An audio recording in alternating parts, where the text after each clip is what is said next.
Hej og velkommen til Matematikskolen. Den her video er en introduktion til de dejlige lineære funktioner.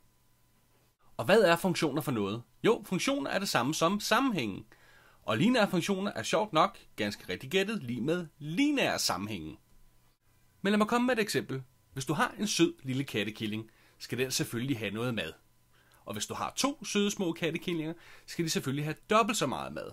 Altså er sammenhængen, jo flere kattekillinger du har, jo mere mad skal de have. Lad mig komme med et andet klassisk eksempel, som du uden tvivl kender, nemlig når man kører taxa. Og her er det lidt specielt, for lige når du sætter dig ind, så er der nemlig et startgebyr.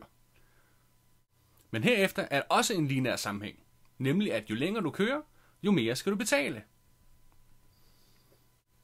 Og nu bliver det smart, for de lineære sammenhænge kan vi sætte ind i et koordinatsystem.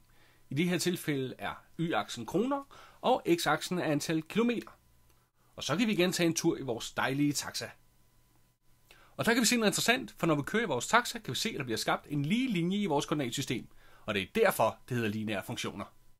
Og nu kan vi undersøge 2 interessante ting. 1. Hvad sker der med linjen, hvis vi ændrer startgebyret på vores taxatur? Der kan vi se, at vi ændrer der, hvor linjen starter på y-aksen.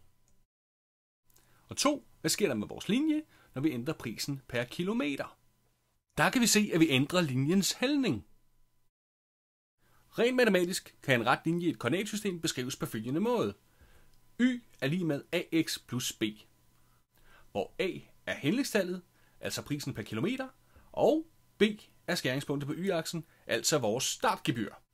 Så hvis vi skal lave en funktion for en taxa, som koster 5 kroner per kilometer, og som har et startgebyr på 20 kroner, vil funktionen altså komme til at hedde y er lige med 5x plus 20.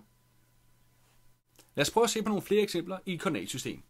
Jeg har nu tegnet en lineær funktion i koordinatsystemet, og gjort det så smart, at jeg kan ændre a og b. Og herover kan vi se forskriften, at y lige nu er lige med 2x plus 1. Så lad os prøve at ændre a og se, hvad der sker. Vi kan se her, at det eneste, der ændrer sig, det er hældningstallet, men skæringspunktet er stadig det samme. Og vi kan også se, når vi ændrer a til 7, så skifter den herover, at y er nu lige med 7x plus 1. Lad os prøve at ændre b. Og der kan vi se, at det eneste, der ændrer sig nu, det er skæringspunktet på y-aksen. Hældningen er stadig den samme, nemlig 7. Og i det her tilfælde hedder den lineære funktion nu, at y er lige med 7x minus 5. Og når du først har fået styr på skæringspunkter og hældningstal, kan vi også finde forskriften bare ved at se på linjen i et koordinatsystem. Her kan vi se, at skæringspunktet er igennem 1, altså må b være 1, og vi kan se, at linjen hælder med 3, altså må a også være 3. Så forskriften for den her funktion må altså være y er lige med 3x plus 1. Så lad os se, om vi har ret. Og det passer heldigvis. Men lad os tage endnu et eksempel. Her har vi linje, og vi kan se, at den skærer y-aksen i minus 3, altså må b være minus 3. Og vi kan se, at hældningen er negativ, fordi vi skal 1 ud og 2 ned, altså må a være minus 2. Altså må forskriften for den her være, at y er lige med minus 2x minus 3. Og lad os se, om vi har ret. Og endnu en gang, det lykkedes. Y er nemlig lige med minus 2x minus 3.